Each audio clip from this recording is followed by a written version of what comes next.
여러분 안녕하세요. 인수를 펼치는 의사들의 소소하면서도 위대한 순간들과 만나보는 TV의사서전 명의 2.0 엄지민입니다. 네, 안녕하십니까. 정형외과 의사 고관절을 치료하는 권순영입니다. 박사님, 네. 우리나라 사람 한국인인데 베트남의 국민 영웅으로 불리는 분이 있어요. 혹시 누군지 아시겠어요? 네, 그러면 뭐 다들 아실 텐데요. 특히 저는 축구를 좋아해서 잘 알고 있습니다.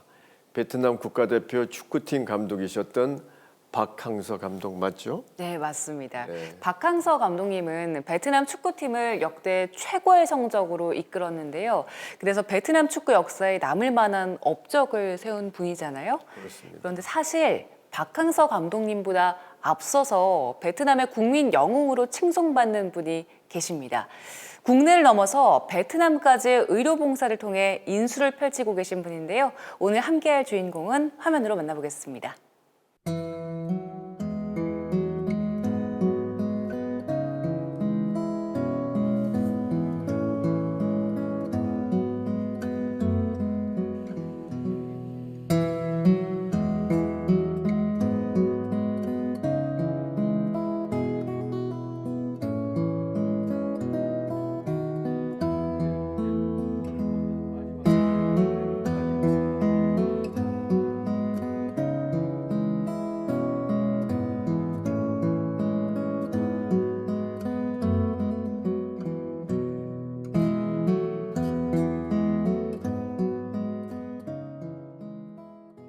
네, 오늘은 성형외과 전문의 백롱민 교수님 모셨습니다. 교수님 반갑습니다.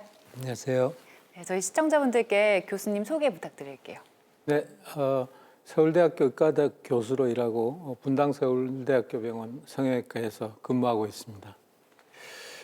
교수님께서 이 성형외과 중에서도 이제 세부 전공 혹은 주로 많이 보시는 그 질환 분야가 있으신 걸로 알고 있는데 좀 소개 좀 해주시죠. 네, 성형외과는 사실 머리 끝에서 발끝까지 뭐 손, 발, 그다음 몸 전부 다 수술한 분야인데 그 중에서 저는 특히 이제 머리뼈하고 얼굴에 생기는 기형을 주로 수술하고 있습니다. 얼굴에 생기는 기형은 이제 선천적인 기형도 있고 후천적인 기형도 있는데 선천적인 건 아시겠지만 타고나는 거고 후천적인 건 주로 이제 사고나 암 수술 이렇게 다쳐서 생기는 겁니다. 그래서 비중을 보면 선천적 기형이 훨씬 많고 제가 하는 것 중에서는 주로 어린아이들을 대상으로 수술을 하고 있습니다.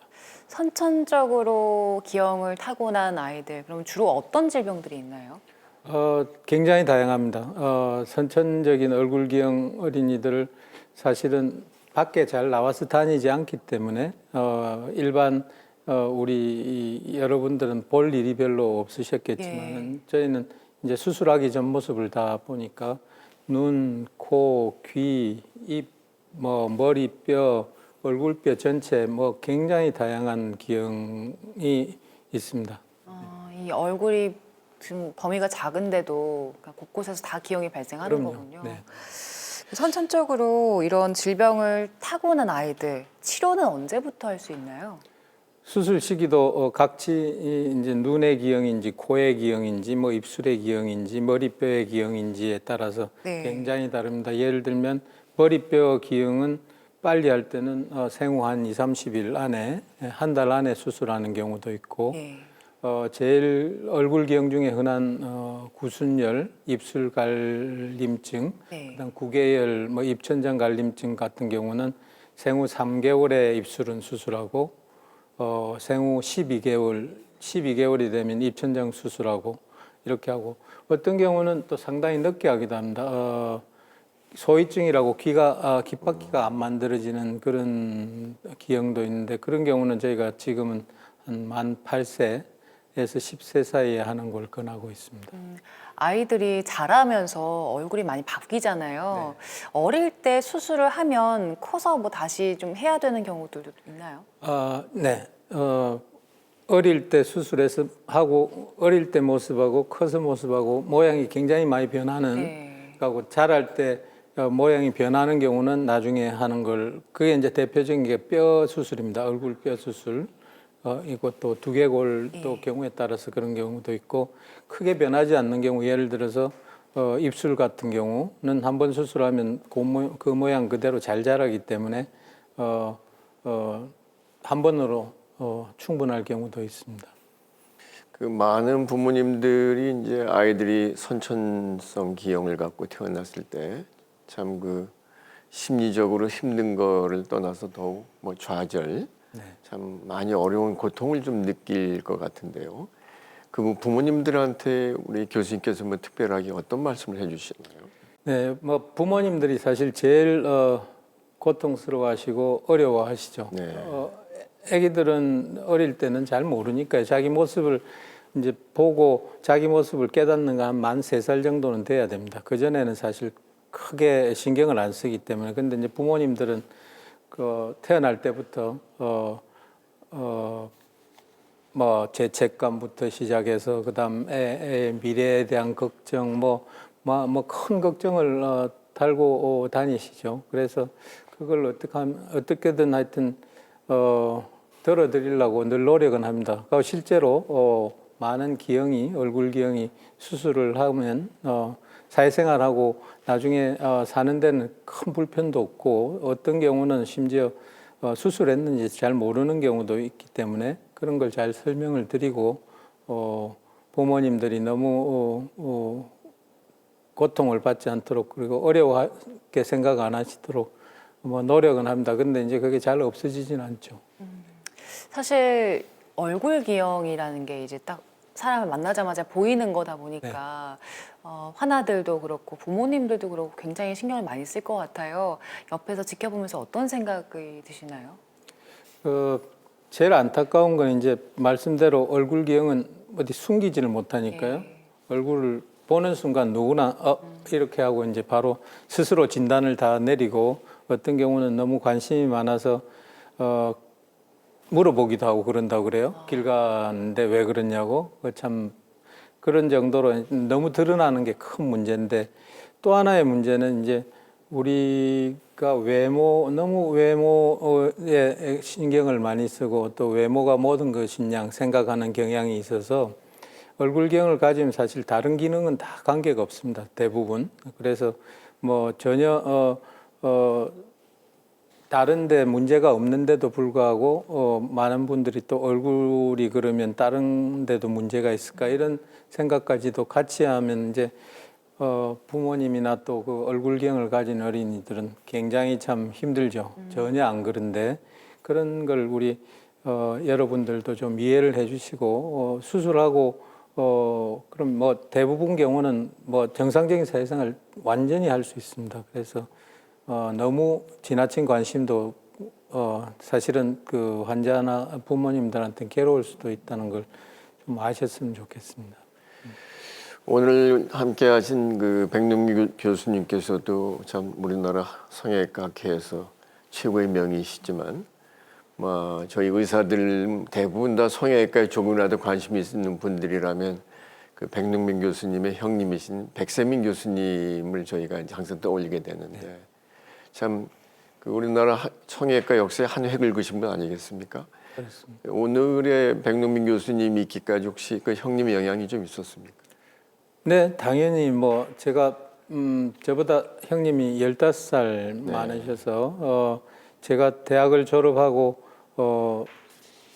성형외과 수련을 받고 했을 때 이제 그때 미국에서 이제 한국으로 오셔서 한국의 성형외과를 이제 기반을 만드셨는데 그때가 뭐 우리나라에서는 성형외과가 제일 뭐라 그럴까요?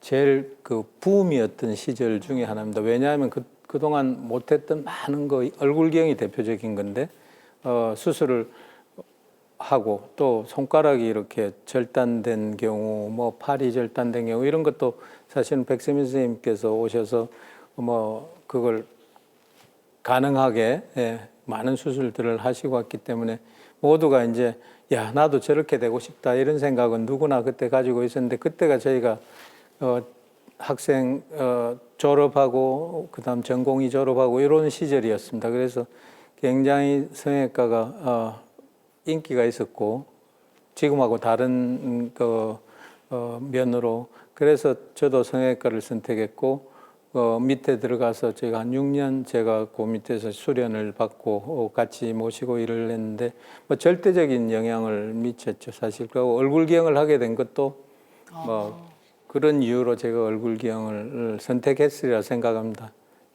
저뿐만 아니라 그 당시 저하고 비슷한 시기에 성형외과 전공을 같이 한 사람들은 대부분 얼굴 기형 수술을 처음에 하는 걸로 시작을 했죠. 아니면 이제 미세 수술. 예. 개척자 역할을 하신 것 같아요. 네, 그렇습니다. 예. 그 의사로의 그리고 스승으로의 백세민 선생님도 있겠지만 형으로의 백세민 선생님은 어떠셨나요? 형으로서는 사실 뭐 둘도 없을 만큼 다정하고 참 저한테는 또 한 분밖에 없는 형이니까요. 뭐 그렇게 각별했는데 뭐 선생님으로서는 굉장히 엄하고 그리고 공과 사는 확실히 구분하는 그런 면이 있었습니다. 그러면 호칭도 이제 집 안에서랑 그럼요. 달라지나요? 집에서는 형이지만 병원에 나가고 학교에서는 교수님이죠. 네. 교수님께서는 고향이 부산이시죠? 네. 그 대학교 진학 전까지 우리 백놈기 교수님께서는 어떤 학생이셨고 윤영기 시절은 또 어떠셨습니까? 뭐 한마디로 하면 평범한 그냥 친구들하고 어울려서 놀기 좋아하고 뭐 그런 학생이었던 것 같습니다. 그리고 뭐 저희 어릴 때는 뭐 다 비슷했지만 그 당시만 해도 요새 같이 뭐 학원 그다음 뭐 가외 그다음 조기 교육 뭐 이런 게 전혀 없던 시절이라서 학교 갔다 오면 그냥 뭐 초등학교 때도 마찬가지고 밖에 나가 노는 게 일이었고 뭐 물론 공부는 학교에서만 대부분 했으니까요. 그때는 도서관 아니면 집인데 그래서 뭐 시간도 많아서 노는데 굉장히 힘을 썼던 학생이었던 것 같습니다. 그런데 다행히도 이제 전체적인 분위기가 반은 놀고 반은 공부하는 그게 사실은 저는 요새 학생들 보면 가끔 안타까운 게 그렇게 커야 되는 거 아닌가 하는 생각이 들 정도로 뭐 하여튼 뭐 평범하고 자유롭고 뭐 재밌게 지낸 학창 시절이었던 것 같습니다. 교수님도 그러시고 이제 형님 백세민 교수님도 그러시고 두 분 다 의사, 성형외과 의사로의 길을 걷게 됐잖아요. 부모님께서는 어떤 말씀 하시던가요? 저희 아버님은 공무원이셨는데 올해 뭐 공무원으로 은퇴하시고 지내셨는데 저희 아버님 어머님은 한 번도 이걸 해라 뭐 이런 직업을 가져라 뭐 의사가 되라 뭐 이런 말씀은 한 번도 안 하셨습니다. 항상 네가 원하는 거 제일 잘하는 걸 하라고 그때도 말씀을 하셔서 오히려 제가 굉장히 고민스러워서 고등학교 2학년 이제 3학년 되면 원서를 써서 일단은 뭐 무슨 대학 갈지를 어느 대학 갈지를 정해야 되는데 이 뭐 좀 정해줬으면 좋겠는데 누가 그걸 못해서 한창 고민했던 기억이 있고 공대하고 뭐 의과대학 사이에서 왔다 갔다 하다가 결국 아마 형님이 의사인 것도 뭐 저한테는 영향을 미쳤던 것 같고 그래서 의대를 택하게 됐고 우리 형님도 심지어는 의사라는 소리는 뭐 네가 하고 싶은 거 보고 하라고 해서 뭐 의사는 제가 선택을 했는데 지금 생각하면 잘했던 것 같습니다.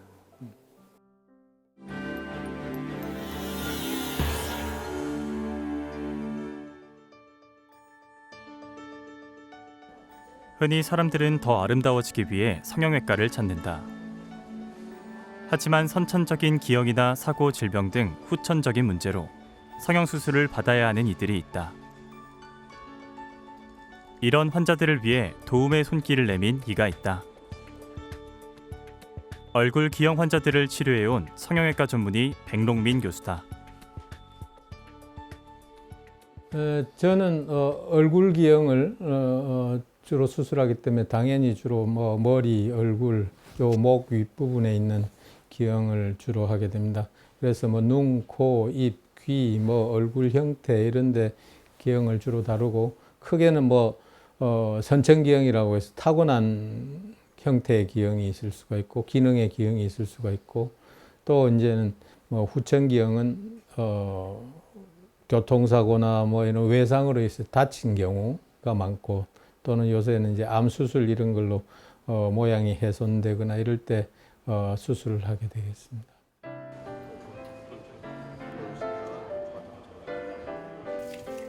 (500명) 중에 1명 정도 발생한다는 선천성 얼굴기형. 기형을 가지고 태어난 아기들이 평범한 삶을 살기 위해선 수술이 필요하다. 여기 보이냐고? 당기는지. 그동안 수많은 환자들의 수술을 집도한 백롱민 교수. 그는 오래된 연륜으로 수술실을 진두지휘하며 후학들을 위해 자신의 노하우를 전수한다. 피 내면서 수술 잘할 수가 없어. 그건 뭐 어디 수술이나 마찬가지야. 이렇게 하면 자연적으로 피가 들어가게 만들어 놓고 하는 거야. 그럼 테이블 높이 맞추는 것조차도 중요한 준비야, 이 사람아.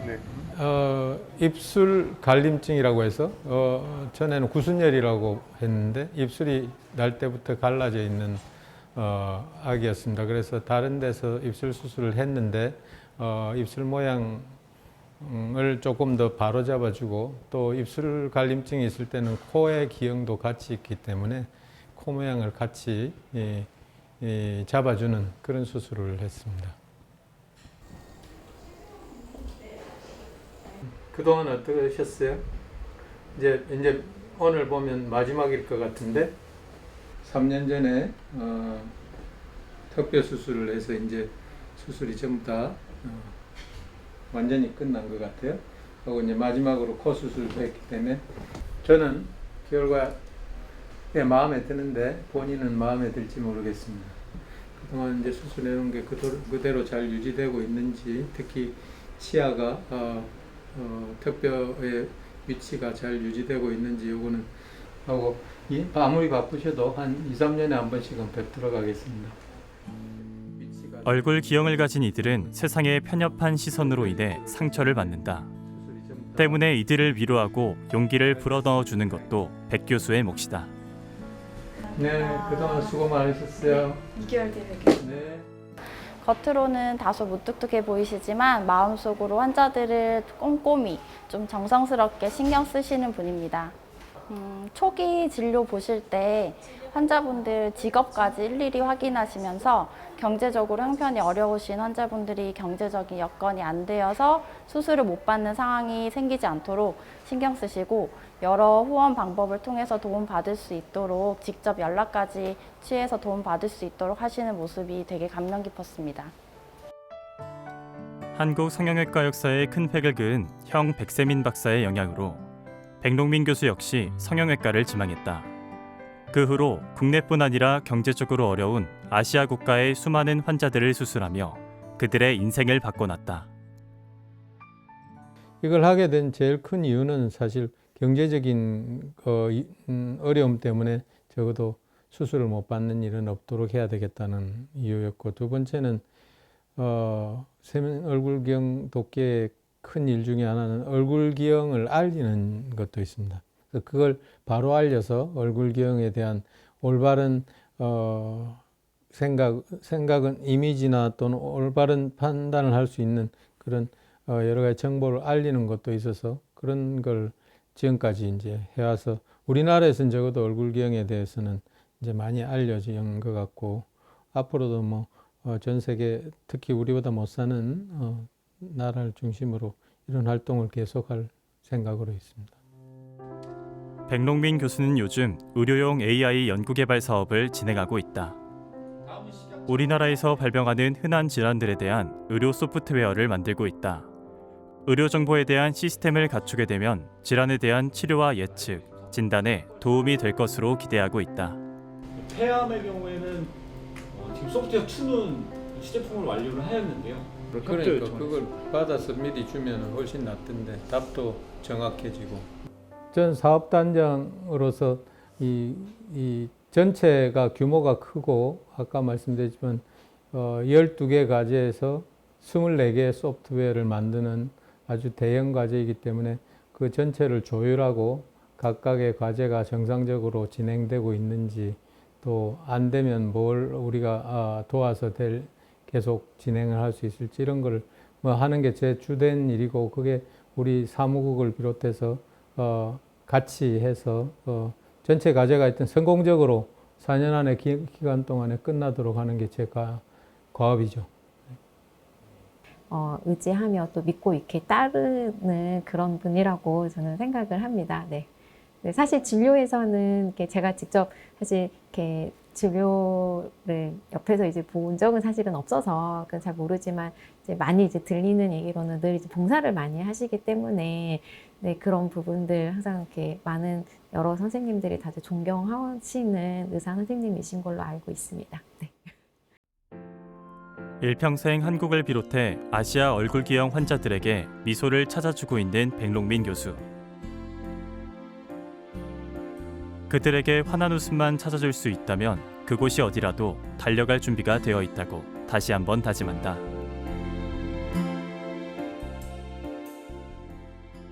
교수님, 국내 환자들 치료하는 것뿐만이 아니라 또 얼굴 기형 치료를 위해서 봉사활동도 하고 계시더라고요. 형님과 같이 시작하셨다고요? 같이 시작한 게 아니고 사실 백선희 선생님이 먼저 1989년에 이제 얼굴 기형 돕기라는 걸 조그만하게 친지 그다음 친구들 모아서 만들었습니다. 그 이유는 이제 백선희 선생님이 미국서 한국에 들어오셔서 얼굴 기형 수술을 막 시작을 해서 사실 그때 굉장히 전국에서 많은 환자들이 와서 수술을 잡고 긴 대기 시간을 거쳐서 수술하고 했는데 기껏 어렵게 수술 다 잡았을 텐데 쉽게 말하면 수술하기로 된 날 안 온 애들이 굉장히 많았다고 합니다. 네. 그래서 하기로 했는데 왜 안 오는지를 몰라서 이제 그걸 자세히 알아보니까 그 대부분 이유가 경제적인 이유 때문에 수술은 진짜 받고 싶은데 수술하는데 이렇게 부담이 되니까 그걸 모아서 오겠다는 부모도 있었고 그렇다고 그럽니다. 그걸 보시고 이제 물론 이제 사정이 되는 사람은 자기가 부담해서 수술하겠지만은 또 경제적인 문제 때문에 수술 못 받는 일은 이게 없어야 되겠다는 그런 생각이 드셔서 그래서 만들어진 게 얼굴 기형 돕기고 그게 이제 처음에는 1명 도와주고 2명 도와주다가 1년, 2년, 3년 가면서 이제 10명, 20명 이렇게 규모도 커지고 하니까 그걸 1996년에 법인으로 이제 만들게 됐습니다. 그건 이제 굉장히 조직적으로 이제 한번 해보자 이렇게 해서 전문적으로 그걸 매니저하는 분도 이제 모시고 해서 그렇게 하면서 근데 이 사업이 커진 거죠. 국내에서만 주로 애들을 돕다가 96년쯤에는 그러면 이렇게 우리가 일을 크게 벌린 김에 우리보다 더 못 사는 우리나라보다 훨씬 못 사는 다른 나라에 가서도 같은 왜냐하면 얼굴 기형은 전 세계가 똑같습니다. 우리나라만 있는 얼굴 기형이 있는 건 아니고 종 따라 달라지는 건 똑같습니다. 없어요? 그래서 어디 가서 수술하나 사실은 똑같은 수술을 하기 때문에 그래서 그런 생각을 하고 이제 처음으로 이제 외국을 어디 갈까 이렇게 그땐 제가 있었는데 굉장히 고민을 했습니다. 그때도 그땐 중국도 못 살았기 때문에 중국, 연변, 베트남, 그다음 필리핀 여러 나라를 이제 스터디를 하고 그냥 가고 싶다고 우리가 그냥 가지는 게 아니기 때문에 거기 어떤 파트너하고 해야 될지 이런 걸 한 1년 준비를 하면서 보니까 그 당시 베트남이 제일 이제 적합한 나라로 이제 떠올라서 96년에 베트남을 처음 가게 됐습니다. 베트남 가셨을 때 첫 해에 그때 열흘 만에 200여 명의 환자를 수술하셨다고요? 네. 처음에 사실 베트남 갔을 때는 지금같이 인터넷이 있었던 것도 아니고 전화가 쉽게 되는 것도 아니고 그래서 그 당시에 베트남 인민의 의사고 베트남에서 가장 존경받는 의사로서 응엔 후이판 교수라고 국군병원 중에 중앙에 있는 병원에 계신 그러니까 성형외과 과장이죠. 그걸 소개를 받아서 연락을 했는데 통화는 잠시 하고 워낙 국제전화 값도 비싸고 그때는 전화를 할 그게 못 돼서 그 다음부터는 팩스로 하자고 통신을 하자 해서 그때부터 한 6개월 동안 그분하고 이제 팩스로만 뭐 편지 써서 보내면 팩스로 답이 오고 이런 겁니다. 뭐 거기 전기는 몇 볼트냐, 그다음 물은 수술장에 물은 있냐부터 시작해서 하나도 모르니까요. 예. 그다음 주사기는 갖고 가야 되냐 있냐, 뭐 항생제는 거기서 살 수 있나 없나, 뭐 마취기는 뭘 쓰냐, 뭐 이런 거를 일일이 팩스로 써서 왔다 갔다 뭐 수백 장이 왔다 갔다 하면서 준비를 했습니다. 그래서 베트남에 이제 그걸 바탕으로 저희가 짐을 꾸려서 실제로는 아무것도 없었습니다. 뭐 있냐 그러면 없다. 뭐 그것도 없다. 그래서 사실은 거의 마취기도 가지고 가고 환자를 모니터하는 그러니까 심전도 뭐 이런 걸 모니터하는 기계들이 있거든요. 그것도 갖고 가야 되고 수술할 때 쓰는 기계도 당연히 갖고 가야 되고 그다음 뭐 수술할 때 실 이런 그런 것도 당연히 갖고 모든 소모품, 기계, 장비 다 준비해서 그때 컨테이너로 먼저 보내고 그다음 우리는 뒤따라서 이제 처음 베트남에 내려서 베트남을 처음 봤었죠 그때. 그러면서 거기서 열흘 동안 있으면서 하여튼 기왕 갔으니까 그때는 사실 그게 마지막일 줄 알았습니다. 계속 하리라는 생각을 못했고 갔으니까 하여튼 있는 힘껏 다 하자 그래서 뭐 있는 소모품 다 쓸 때까지 하여튼 밤낮 없이 뭐 아침에 8시 시작하면 보통 뭐 밤 한 10시까지 수술해서 그렇게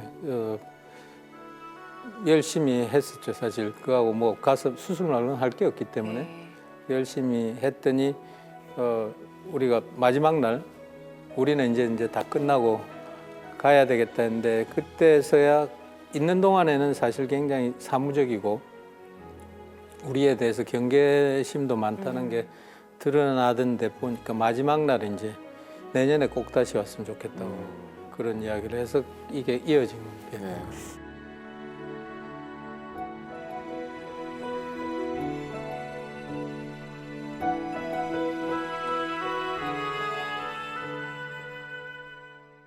최근에도 그 베트남을 다녀오신 걸로 알고 있는데 어느 지역을 다녀오셨고 요즘은 예전하고 달리 어떤 환자들이 주로 많은가요? 뭐 좀 변천사가 있습니까? 네, 그렇죠. 처음 갔을 때는 어린 애들부터 할머니도 구순열을 가지고 그러니까 60이 넘었는데 입술이 갈라져서 그대로 있으면서 그런 사람이 굉장히 많았는데 이제는 그런 건 뭐 이 가끔 가다가 있고 대부분은 이제 정상적인 궤도로 어린 애들 수술하는 쪽으로 그게 이제 제일 큰 변화인 것 같고 그만큼 이제 베트남도 이제 어느 정도 안정된 궤도로 갔다 할까요? 의료 시스템이. 하지만 여전히 수술 못 해주는 애들은 너무 많고 저희가 뭐 1년에 가서 100몇십 명씩 수술해서 지금까지 뭐 한 4,000명 안팎으로 수술을 했다고 하지만은 대단하십니다. 베트남 1억 인구에서 생기는 그 얼굴 기형은 뭐 계속 생기니까요. 한 500명에 한 명씩 신생아 500명에 한 명씩은 계속 얼굴 기형 어린이들이 생기고 있기 때문에 뭐 사실은 저희가 뭐 다 해줄 수는 있는 일은 아니고. 그 같이 가는 동행하는 의료진들도 있잖아요. 네. 어떤 분들도 구성이 돼 있나요? 성형외과 의사가 뭐 한 10몇 명, 그다음 마취과 선생님, 마취과 의사가 있어야 되고, 그다음 간호사 수술 같이 하는 간호사 그렇게 대부분 구성해서 한 30명 정도 해서 갑니다. 그래서 첫 번째 목표는 사실은 교육이었습니다. 저희가 가서 하는 걸 보여주고 예. 같이 하고 또 소모품도 제공을 해서 직접 수술을 하게 하는 그 목적으로 사실 지난 20몇 년 동안 같이 했었고 그 뭐 효과가 있었는지 지금은 이제 얼굴 기형 수술하는 전문가가 많이 생기고 뭐 심지어 저희 밑에 저한테 와서 교육을 받고 간 한 6개월 1년씩 교육 받고 간 성형외과 의사들이 뭐 한 15명 정도 돼서 베트남에도 전국적으로 이렇게 퍼져서 지금 많은 수술은 하고 있습니다. 이 연례적인 이제 이 봉사 활동으로서 지금 한 30-40명 정도의 대규모 의료 군단이 가는 건데 네. 물론 이제 재단도 있으시고 먼저 사단 법인화 되고 그래서 시스템이 갖춰져 있다고 그렇습니다만 그래도 그 장비라든가 아니면 그 재료 같은 거를 상당히 매년 그렇게 준비하시기 쉽지 않으실 텐데요. 맞습니다. 제일 처음에 시작할 때부터 이제 크게 준비해야 될 게 2개인데 하나는 같이 갈 사람 모으는 거고 네. 왜냐하면 다 자기들 생업이 있기 때문에 교수도 있지만은 어떤 분들은 교수하다가 이제 개원하셔서 자기 이 병원을 하시는 분도 있고 하기 때문에 이런 사람들을 매년 모아야 되는 게 이제 그 숫자만큼. 그러니까 2번째는 아까 말씀드린 소모품이나 장비나 이런 걸 다 늘 가져가서 매번 다른 데 가기 때문에 그걸 쓰고 그대로 놔두고 오거든요. 다 기증을 하고. 예. 그걸 갖고 올 수도 없고 사실은. 그리고 그게 있어야지 현지에서 또 거기 전문가가 똑같은 수술을 해줄 수 있기 때문에 그걸 다 놓고 오니까 그걸 준비해 가는 게 사실 그러니까 쉽게 말하면 돈 준비하는 거하고 사람 준비하는 게 제일 큰 일이었고 사람은 한 20년 동안 이제 볼런티어가 워낙 많이 늘어나서 이제 지금은 오히려 이제 뭐 이렇게 뽑기를 해야 된다는 등 뭐 이런 사람은 굉장히 가고 싶어하는 사람이 많은데 재정적인 문제는 아직도 뭐 그럼요 제일 큰 그거고 다행스럽게 이제 저희가 베트남 인도네시아 미얀마 이렇게 나중에 이제 여러 군데로 사업을 확장하긴 했는데 베트남 같은 경우는 지금까지는 시작할 때부터 SK그룹이 늘 이렇게 파이낸셜한 서포트를 해서 다행히 큰 어려움 없이 재정적으로는 큰 어려움 없이 매년 다니고 있습니다. 네. 그 이제 서울대에서도 예전에 그 맨 처음 우리나라 초창기에 미국의 그 의료진을 보내서 거기서 공부해서 다시 와서 맞습니다. 하고 그런 프로젝트가 있었습니다. 그게 미네소타 프로젝트라고 우리 프로젝트였죠. 서울대학 교수들이 우리 대선배들이 많은 혜택을 그렇습니다. 입었었죠. 네. 그런데 지금 이 교수님이 지금 관할하시는 그 재단에서도 그 베트남 의사들에 대해서 그런 프로젝트가 네, 있으시다고요. 똑같은 이유고 똑같은 원리입니다. 그러니까 이게 의료라는 거는 또 의술이라는 거는 뭐 한 일주일 봐가지고 일주일 뭐 말로 설명한다고 되는 건 아니라서 이건 이제 그걸로 관심을 가지게 해서 그 다음부터 이제 실제로 하기까지는 뭐 우리 권 박사님 너무 잘 아시겠지만 한 뭐 적어도 전문의를 불러서도 한 6개월, 1년은 트레이닝을 시켜야지 사실 수술할 만큼의 수준이 되거든요. 그래서 그런 똑같은 아이디어로 우리 옛날에 우리 선배들이 미국 가서 배워 오신 것처럼 우리도 이 사람들을 가르쳐야 되겠다고 사실 생각을 한 겁니다. 똑같이. 그래서 지난 20몇 년 동안 베트남에서 한 15명 정도 교수들이 와서 여기 뭐 1년씩 어떤 사람 6개월씩 있으면서 우리하고 같이 일하고 뭐 배우고 돌아가서 이제 같은 걸 하고 그건 굉장히 성공적이었다고 생각합니다. 20년 넘게 베트남에 가서 봉사활동도 하시고 환자들을 만나셨는데 기억에 남는 환자 혹시 있으세요?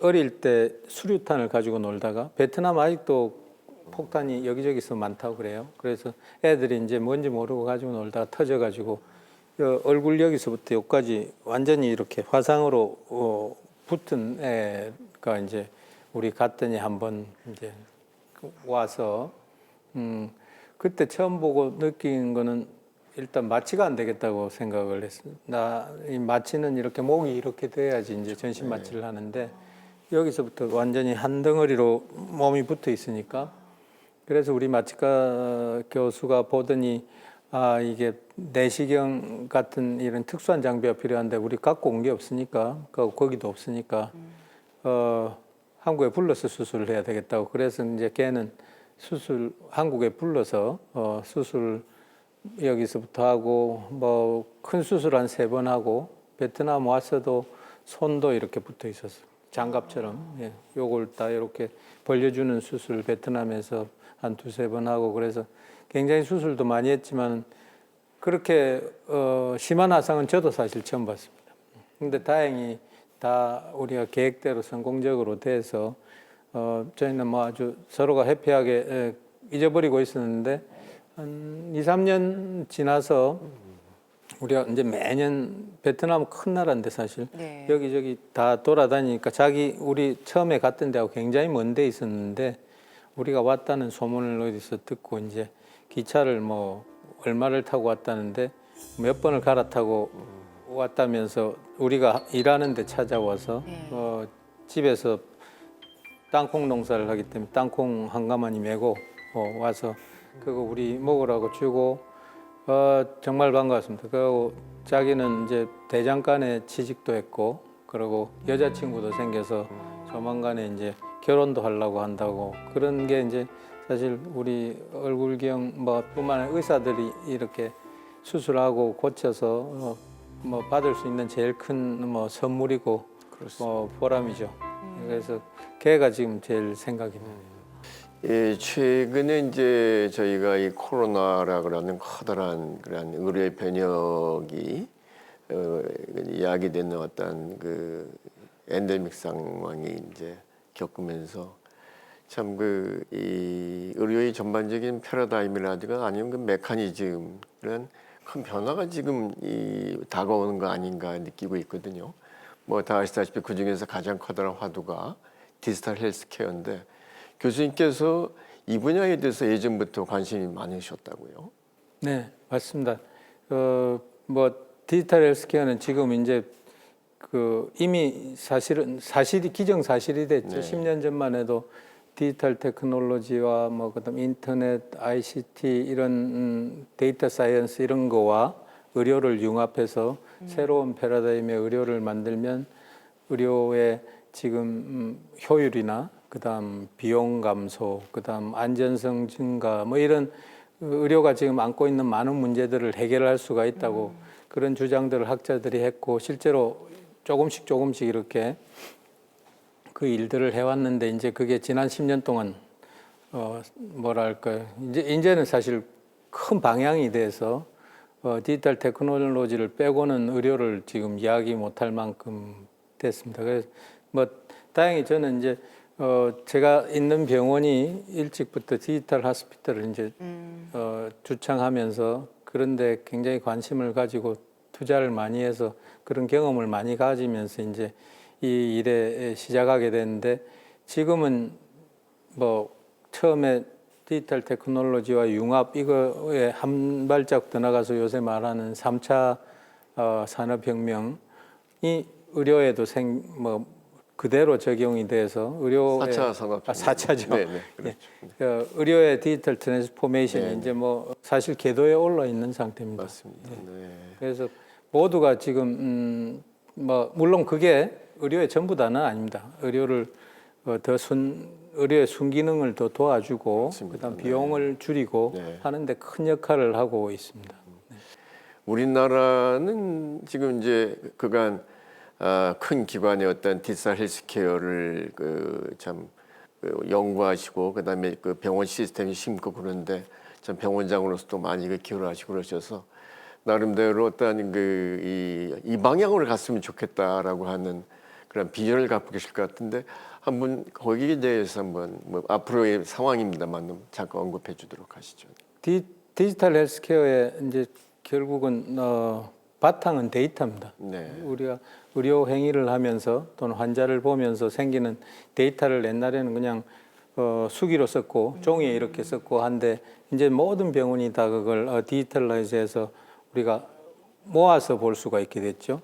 수기로 쓴 거는 이제 이렇게 모아서 이렇게 비교를 못 하지 않습니까? 그래서 이 데이터가 이제 이 디지털 헬스케어의 쌀인데 기름이고 근데 다행히 우리나라는 이 데이터를 수집할 수 있는 역량이 전 세계 어느 나라보다 사실 앞서 있는 나라 중에 하나입니다. 물론 그 질이나 뭐 데이터 양을 이 최고라는 이야기는 아니지만 기반이 잘 갖춰 있는 나라 중에 하나라서 이걸 기반으로 데이터를 써서 의료를 더 좋은 방향으로 끌고 나갈 수 있다는 것은 뭐 우리나라의 제일 큰 장점 중에 하나라서 우리 권 원장님도 그런 일을 많이 하셨지만은 디지털 헬스케어를 이용한 새로운 패러다임의 의료를 우리가 내놓음으로써 아마 세계 의료를 선도할 수 있는 기회가 되지 않을까 생각하고 많은 분들이 지금 노력을 하고 있습니다.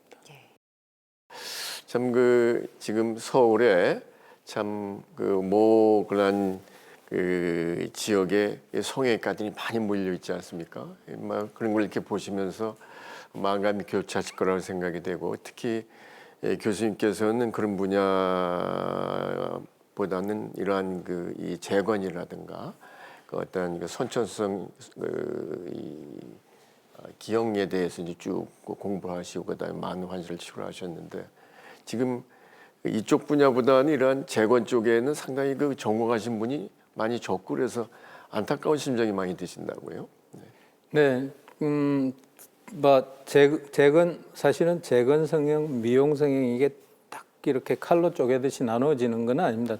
성형외과가 제일 처음 만들어진 거는 현대 성형외과가 만들어진 건 이제 1차 대전 때 처음 생겼다고들 하는데 1차 대전 때는 다 참호에서 이렇게 얼굴만 내고 전쟁을 한 경우가 많았기 때문에, 특히 어느 전쟁보다 이렇게 얼굴에 부상이 많았던 전쟁 중에 하나입니다. 그래서 그걸 치료하기 위해서 여러 그 주변에 수술하시는 외과 의사들이 다 모여서 그 수술하다가 이걸 우리 모여서 우리 이 스페셜리티를 하나 만들자, 이래서 만들어진 게 성형외과거든요.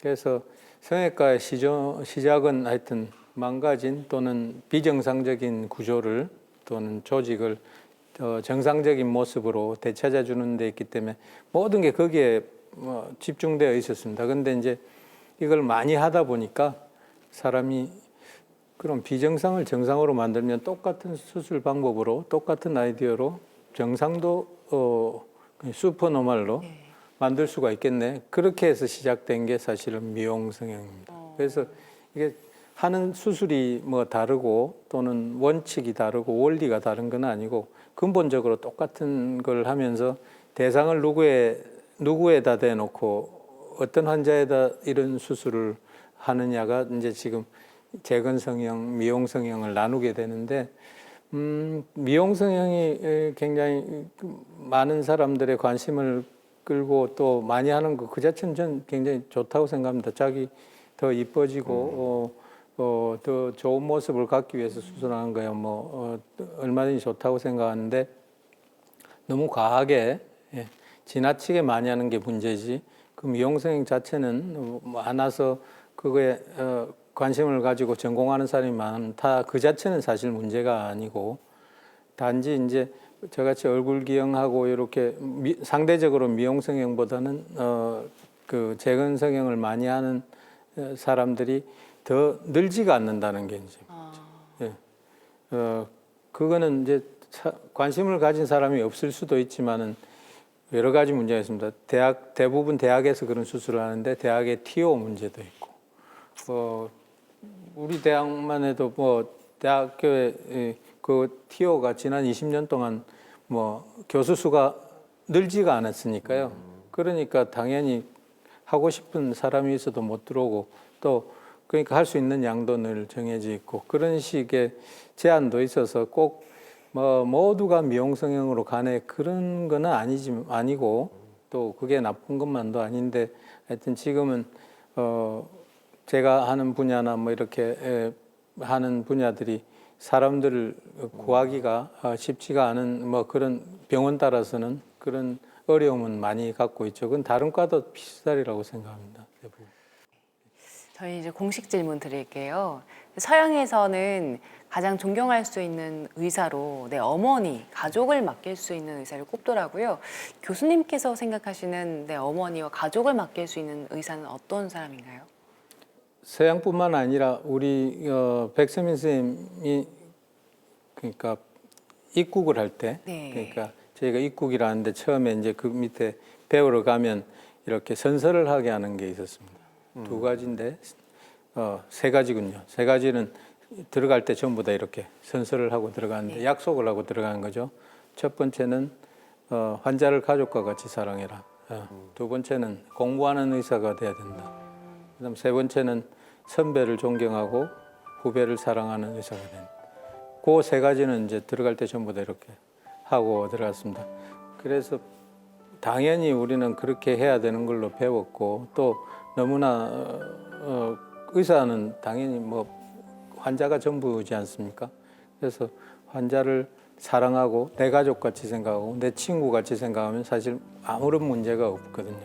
그게 아마 서양 조금 말씀하신 똑같은 이야기인 것 같습니다. 그래서 의사로서 환자를 사랑하고 열심히 공부하고 그다음 선후배를 존경하고 잘 사랑하는 그거면 훌륭한 의사가 되지 않을까. 저도 늘 우리 제자들이나 후배들한테 똑같은 이야기를 하고 있습니다. 네. 그리고 저희가 신청곡도 받고 있거든요. 교수님 듣고 싶은 노래 있으세요? 이거 너무 진부한지 모르겠는데 프랭크 시나트라의 My Way가 딱 갑자기 이 분위기에 맞지 않나 생각이 드네요. 네, 교수님께서 이 성형외과 분야에 일단 재건 성형에 참 일로매진하셔서 참 오늘 그동안 이루었던 성취에 대해서 하여튼 존경과 감사를 드리고요. 지금 이제 세월이 흘러서 은퇴를 목전에 두고 계셨다고요. 앞으로 혹시 은퇴 이후에 또 다른 어떤 계획이라든가 아니면은 그 소망이 있으시면은 한번 말씀 주도록 하시죠. 지금으로서는 사실 뭐 은퇴를 하면서 제가 새로운 걸 시작하고 또 뭐 다른 그런 사업을 하고 이런 계획은 없고 단지 지금까지 해왔던 거 환자 수술하고 또 봉사하고 이걸 건강이 허락하는 한 계속만 할 수 있으면 뭐 더 이상 바랄 게 없습니다. 네, 오늘 백능민 교수님을 모시고 성형외과의 어떤 그 재건 성형 분야에 있어서 한결같은 마음으로 한길을 달려오신 그 이야기를 들으면서 진정한 의사의 길에 대해서 다시 한번 저도 생각한 아주 좋은 시간이었습니다. 네, 오늘 함께해 주셔서 고맙습니다, 교수님. 네. 감사합니다. 백롱민 교수님께서 해오고 계신 재단 이름이 영어로 Smile for Children이라고 하더라고요. 아이들에게 웃음을 찾아주자 이런 의미인데 누군가의 얼굴에서 잃어버린 웃음을 되찾아주는 일, 그만큼 의미 있고 또 멋진 일이 있을까 그런 생각이 듭니다. 네, 그렇습니다. 단 한 번의 수술로 누군가의 인생을 바꿀 수 있다는 것. 그래서 웃음을 다시 찾아준다는 것이야말로 의사가 할 수 있는 최고의 인술이라는 생각이 듭니다. TV자서전 명의 2.0 다음 시간에도 희귀 난치성 질환을 정복하기 위해서 노력하고 또 도전하는 인술을 펼치는 명의들을 모시고 다시 한번 찾아뵙겠습니다. 네, 함께해 주신 여러분 고맙습니다. I did it my way. Regrets, I've had a few, but then again, too few to mention. I did what I had to do and saw it through without exemption. I planned each charted course, each careful step along the byway, and more, much more than this, I did it my